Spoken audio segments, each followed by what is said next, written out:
ఒక విషయాన్ని జ్ఞాపకం చేయాలని ఆశపడుతూ ఉన్నాను. ఒక యాక్టర్ కొడుకు యాక్టర్ అవుతున్నాడు, ఒక పొలిటీషియన్ కొడుకు పొలిటీషియన్ అవుతూ ఉన్నాడు కదండి. ఒక బిజినెస్ మ్యాన్ కొడుకు ఒక బిజినెస్ మ్యాన్ గా అవుతున్నాడు. ఒక డాక్టర్ కొడుకు డాక్టర్ అవుతూ ఉన్నాడు. ఒక ఇంజనీర్ కొడుకు ఇంజనీర్ అవుతూ ఉన్నాడు. ఇంకొకరు కొడుకు ఇంకొకరిలాగా మారుతూ ఉన్నాడు. కానీ నిజంగా క్రైస్తవుని కొడుకు కుమారుడు క్రైస్తవుడు అవుతున్నాడా అయ్యాడా? భక్తిపరుని కుమారుడు భక్తిపరుడు అవుతున్నాడా? భక్తి కలిగి ఉన్నాడా? ఎలా ఉన్నాడు? నీ కుమారుడు ఎలా ఉన్నాడు? నీ కుమార్తె ఎలా ఉంది? దేవుని సన్నిధిలో సంఘంలో ఎలా ఉంది? ఒక క్రైస్తవుని కుమారుడు కుమార్తె క్రైస్తవుడిగా ఉండకపోతే దానికి గల కారణం ఎవరు అంటే పేరెంట్సే.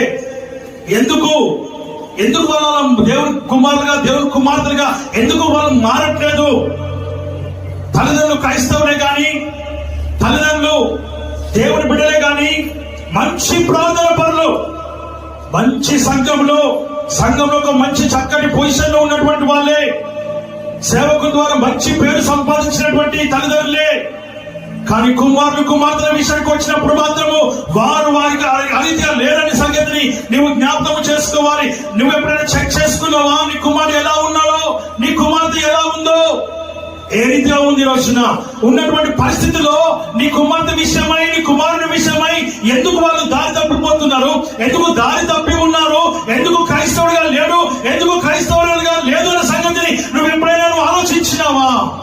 వాక్యం ఏమంటుందనంటే ఆయన అంటాడు, నువ్వెలా మారు మనసు పొందావో, నువ్వెలా రక్షణ పొందావో, నువ్వు ఎలాగ దేవుని నమ్ముకున్నావో, దేవుని నీ జీవితంలో ఎన్ని గొప్ప కార్యాలు చేశాడో ఆ దేవుని గొప్పతనం గురించి, లేక దేవుని యొక్క మహాకార్యముల గురించి, ఆ దేవుడు చేసేటువంటి గొప్ప క్రియల గురించి, నీ దేవుడు ఎంత గొప్పవాడో, ఎంత గొప్ప సృష్టికర్తనో, ఏమేమి కలిగజేసినాడో, ఏమేమి సృష్టించినాడో, నువ్వు ఎలా సృష్టించబడ్డావో సృష్టిని గురించి